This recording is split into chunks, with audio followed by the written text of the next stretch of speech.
So, Shannon, give Baker a letter grade, please. He didn't pass. Now, Didn't pass. I just want to know, Skip, are we putting this on Odell? Are we blaming because Odell, Odell was there and Baker everybody, I've heard people that should know better say the pressure for Baker to throw the ball to Odell. So what was that yesterday? No Odell in sight. Odell announced news he about to be a father. He happy. Ain't bothering nobody. But let me guess. It's his shoulder. It's his knee. It's his back. His foot. Yeah, foot. Yeah. Oh, yeah. Skip, this is awful. Now, they're very fortunate that they played the Lions because Tim Boyle, almost beat. They ran the ball 36 rushes for 184 yards, 5.1. They got Nick Chubb back doing Nick Chubb-type things. And Baker Mayfield was barely 50%. Barely 50 with 2 picks. Now, I want to know who's responsible for this now that you remove the excuse machine, which is Odell. That narrative that Odell was the cause because Baker. You know why people are so upset? Because they want to make Baker elite.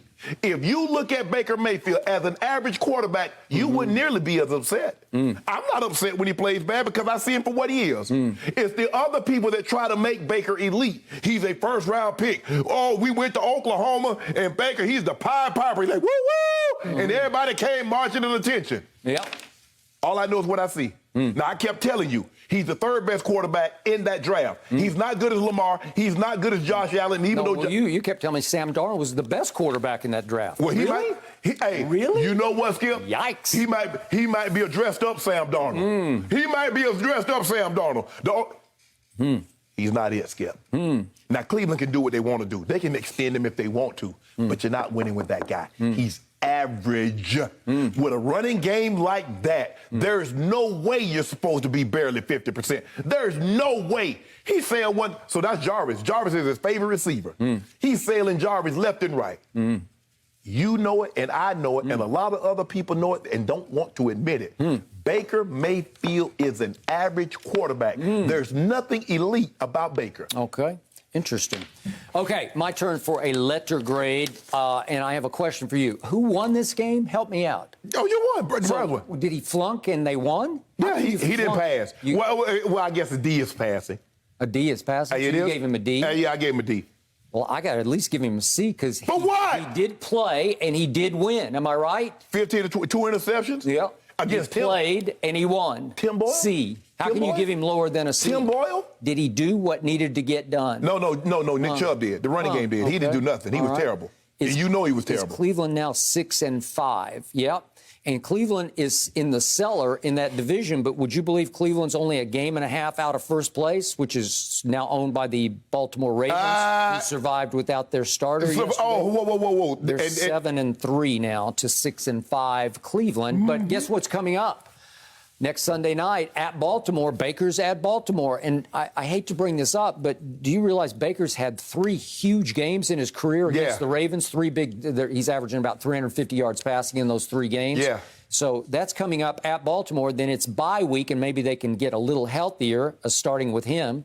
And then guess who visits Baltimore? So it goes at Baltimore, by Baltimore. So we're about to find out what the Cleveland Browns are made of, right? Catch L's all through. We'll see what is about to happen. I don't think that's going to happen. Right now, Fox Bet says Baltimore at Baltimore is all of a 3.5-point favorite over the average Baker Mayfield. Really? 3.5? Yeah. You'd think it'd be 9.5 or 10. Why? Right? Well, according to you, he's trash. You got him in the Super Bowl. Why would you be an underdog? Yeah. Why would you even, anybody that's in the underdog? Okay, so it rained the whole game yesterday, and they said the winds were gusting, and the other team played in that weather? Help me out. Well, yeah. Did you see what the other quarterback did? Tim Boyle. Yeah, exactly. I couldn't tell who was who. Well, I couldn't tell other than the uniform. Okay, help me out here. His favorite deep threat, Baker Mayfield's, is Donovan Peoples-Jones. Did he play yesterday? Help me out. I know he was inactive. He's hurt. How about Anthony Schwartz, the kid from Auburn who can just flat out fly? Yeah. 4.3 40 kid who's gotten deep several times this year. Did he play yesterday? No, he didn't. So Baker had no deep speed, and Jarvis is beat all to hell. And again, The reason Baker, I believe, didn't talk to the media is he's just tired of talking and doesn't want any more criticism about you're making excuses. He gets asked about his injuries. He's got a torn labrum in his left shoulder. He's got a fracture above the labrum in his left shoulder.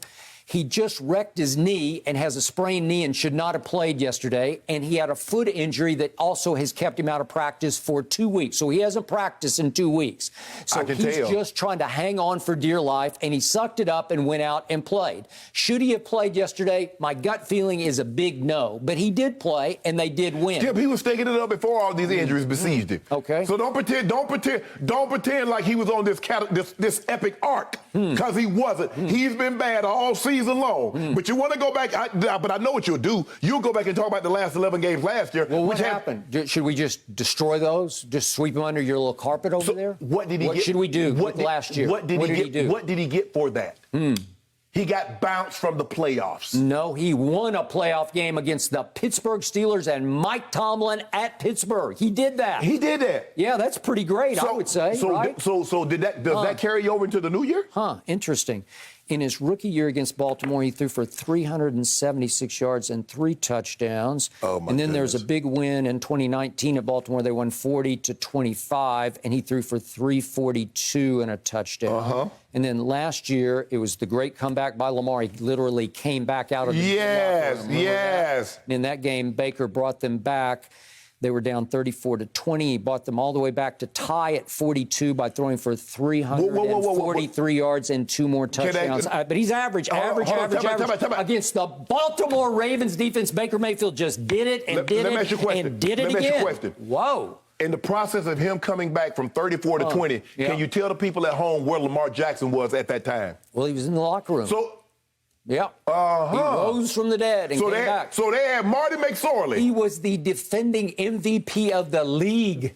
That's how great he is. That means Baker Mayfield is not allowed to beat the reigning MVP? Did you call it before Lamar was drafted? Did you say he should have gone first in the draft? I didn't hear you say that. No, I didn't say no. I said he should be a first-round pick, and I said he should be a quarterback. No, I didn't say he should be the number 1 overall pick. But you don't do what he did in college and be a bum. Yeah. All I know is I'm going to repeat what I've said about Baker Mayfield. My biggest issue with him is that he and his team, whoever advises him, has allowed him to do more and more and more, both progressive and Nissan Heisman House commercials. So he's got Baker Mayfield's house commercials, progressive, and he's got Heisman House commercials in which he is the star of those. With all those former Heisman winners, you could go any direction you want, and you keep focusing on Baker Mayfield. I don't know what causes it, but if I were on his team, I would have advised against doing any more progressive this year because the target gets painted bigger and bigger on his back. And he's good in them, but he's kind of a show-off, and he's acting and overacting. And every weekend we get a new progressive commercial. It's the Halloween one. It's the leave the seat up one.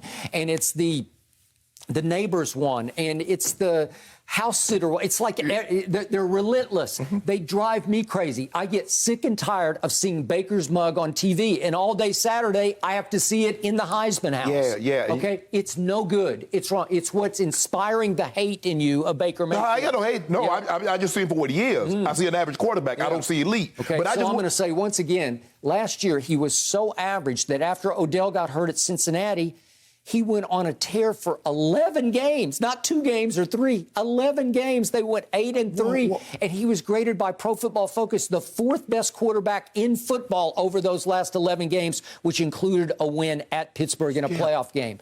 But he's trash. He's garbage. Get him out of my sight. I'm trying to figure out how does what one does last year equate to what he's doing and how he's playing this year. Beat all to hell. Oh, now he beat all to hell. Well, he is. He shouldn't have been playing yesterday. Why didn't he talk? I guess he didn't wake up feeling dangerous. I guess not. He a front runner. I told you when he was in college he was a front runner. Okay, as long as he's winning, he's doing windmills. How are you not a front runner if you won and you won't talk? If he'd lost to Detroit, I'd say, you got me. If I play like that, I ain't talking. Really? I ain't talking about. Did you win? Hold on. You told me that's an 0-91 team. with a quarterback I had never heard of. You had never heard of. No, and I told you the Detroit Pistons are the one you should be ashamed of. No. That's the team, the Detroit team. They beat a team that hadn't won a game. And they got a quarterback, you nor I, and if I don't even know if the fans in Detroit have ever heard of him. And it took all they could to get a victory. There's nothing to talk about. He has so much to talk about. Oh, I'm beat. I'm beat up. This is the worst I felt. I ain't been never beat up so bad in my career. Nobody trying to hear that. Well, he got ridiculed and condemned by you last week for acknowledging in an interview, yeah, I'm hurt. I'm beat up. So is everybody he said nobody wants to hear it. It's called the NFL. Yep. It's called tackle football. It's called collision football. So if you've been playing for 11 weeks, everybody is hurting. It's not unique to Baker Mayfield. But what about all these other quarterbacks that's going out there week in and week out and don't make excuses? I don't think anybody's as beat up as he is. He's still playing because most of them wouldn't have played. Well, you know what, Skip Bayless? You know I can feel how beat up he is. I'm sure somebody else beat up just as bad. Who? Name Doesn't one. matter. I don't know one. And I know he's not very good. That's what I know. Name one that's the worst. Okay, so now he's going through what Dak went through back in 2019. He ain't Dak. He ain't Dak. Okay. He ain't going to be. I'm not sure Dak is Dak. Dak is fine. Yeah. Oh, is he Dak fine? is fine. That's not what you said about 15 minutes ago. Dak had a bad game. Well, he's had 2 out of 3 terrible games. So he's going through it because they will not give him his extension, right? They won't re-sign What him. they got to do? Okay. What did Dak do? Because you start to press, and then you start to say, well, why should I die for the cause? Should I not play? Whoa. That's not what you said. That's I not did what, say hold on. it. That's not what you and others have said on this network. You didn't mention contract extension. You made it about Odell. So now it's the contract extension and not Odell? Well, I just want to know. I told you, we all blame Baker for what happened to Odell on Monday Night Football in his debut game with the Rams. It was Baker's fault. No. Yeah. What you did is that they formed the narrative that said the reason why Matthew Stafford threw an interception, he was pressing. All those interceptions. Forcing it to Odell. Hold on. So Matt Stafford says, I gotta throw it to Odell. Okay. Even Troy Aikman said, you just feel a compulsion to throw it deep to Odell. And guess what I never heard Troy say? When he was forcing the ball in the triple coverage to Megatron, he never blamed Megatron. He blamed Matthew Stafford for forcing the football. But he's perpetuating a narrative that you started, that Odell was the reason because of Baker's flaws. And it's not the case because guess what? Odell has been gone and Baker has been playing trash. Well, what happened last year? As soon as Odell was gone, Baker didn't play trash, did he? Oh, but you won't tell me with the grade that they gave Nick Chubb, who's the second best running back behind Derrick Henry. But see, you won't mention that. Wait until they get Kareem back, too. Oh, why they need? They got Baker. It's Baker. Yeah, he's feeling it. He's frustrated. He's hurting, and he doesn't want to talk about it. He'll just let us do the talking. Thank you for watching. You can subscribe here to get the latest from the show, and be sure to check out more of the best clips from Undisputed, or go watch a few other segments from our other shows on FS1.